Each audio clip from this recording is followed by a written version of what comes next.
দেখতে, দেখতে রমজান চলে গেল। প্রতিদিনই আমরা খেজুর খেয়েছি। কিন্তু লেফট ওভার খেজুরগুলো দিয়ে কি করব? আজকে আপনাদের সাথে সেই রেসিপিটাই শেয়ার করব। লেফট ওভার খেজুর দিয়ে এই মজার ডেজার্টটি বানিয়ে নিতে পারেন। খেজুরের বরফি, যেটি কিনা খেতে অসম্ভব মজা। মুখে একবার দিলে বারবার খেতে ইচ্ছে করবে। আর এটা বানিয়ে আপনারা ১২ মাস খেতে পারবেন। সো ইয়াম্মি ডিলিশিয়াস, স্পেশালি যারা একটু সুগার থেকে দূরে চাচ্ছেন থাকতে, তাদের জন্য তো এটা বেস্ট। কারণ আমাদের লাঞ্চ করার পর একটু মনে হয় যে একটু স্ন্যাক জাতীয় সুইট খেতে খুব বেশি ভালো লাগে। কিন্তু মিষ্টি তো খাওয়া যাবে না। কিন্তু বিলিভ মি, এটা আপনারা খেতে পারবেন। তো এটা বানানোর জন্য লাগতেছে, ১ম এ আমি ১ কাপ খেজুর নিয়ে নিয়েছি। আপনারা যেকোনো খেজুর নিয়ে নিতে পারেন। খেজুরটাকে ভিতর থেকে কেটে বিচিটা বের করে নিয়েছি। আপনারা চাইলে এটাকে ওয়াশ করে নিতে পারেন। আমি এখানে ব্লেন্ড করে নিলাম। ১ কাপ খেজুরে ১ কাপই হয়েছে। সাথে আমি নিয়েছি 1/2 কাপ আলমন্ড, 1/4 কাপ পিস্তাচু আর পপি সিড অ্যান্ড ঘি। এই লাগবে। মাত্র ৫ টি উপকরণ দিয়ে এই মজার খেজুরের বরফিটি বানিয়ে নিব। বিলিভ মি ভিউয়ার্স, এই ১ম বার আমি বানিয়েছি এবং সবাই খুব বেশি পছন্দ করেছে। তো এখানে আমি 1/4 কাপ পিস্তাচু, 1/2 কাপ আলমন্ড হালকা করে ভেজে নিব ২ মিনিট একটু ঘি দিয়ে। আর যখন একটা ভালো স্মেল আসবে তখনই দিয়ে দিতে হবে আমাদের এই যে ম্যাশ করা খেজুরটা। খেজুরটা দিয়ে ভালো করে এই নাটের সাথে মিক্স করে নিব। মাত্র ১০ মিনিটের ভিতরে আপনার পুরা প্রসেসিং শেষ হয়ে যাবে। আর বানানো খুবই ইজি, দেখতেই পারতেছেন। কোনো ঝামেলা নাই, প্যারা নেই। জাস্ট সুন্দরভাবে বানিয়ে নিবেন। আর এটা বানিয়ে কিন্তু সংরক্ষণ করতে পারবেন 12 মান্থের মতো আপনারা একবারে বেশি করে বানিয়ে।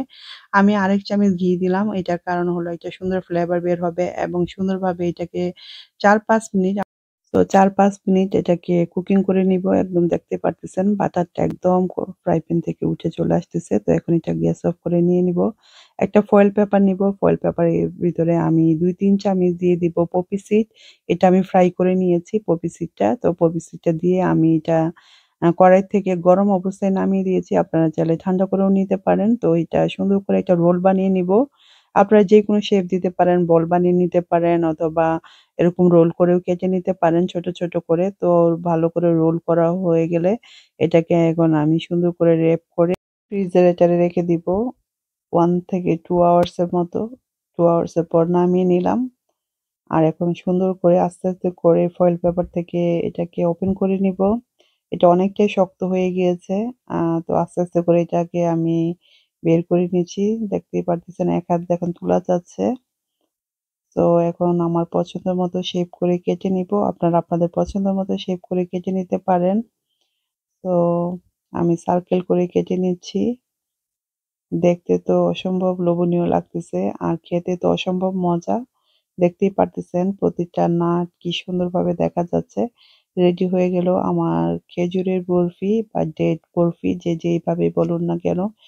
খেতে অসম্ভব মজা, বিলিভ মি গাইস। আমি ১ম বার বানিয়েছি আমার বাসায়, সেই রেসিপিটাই আপনাদের সাথে শেয়ার করলাম রুমাস কিচেন থেকে।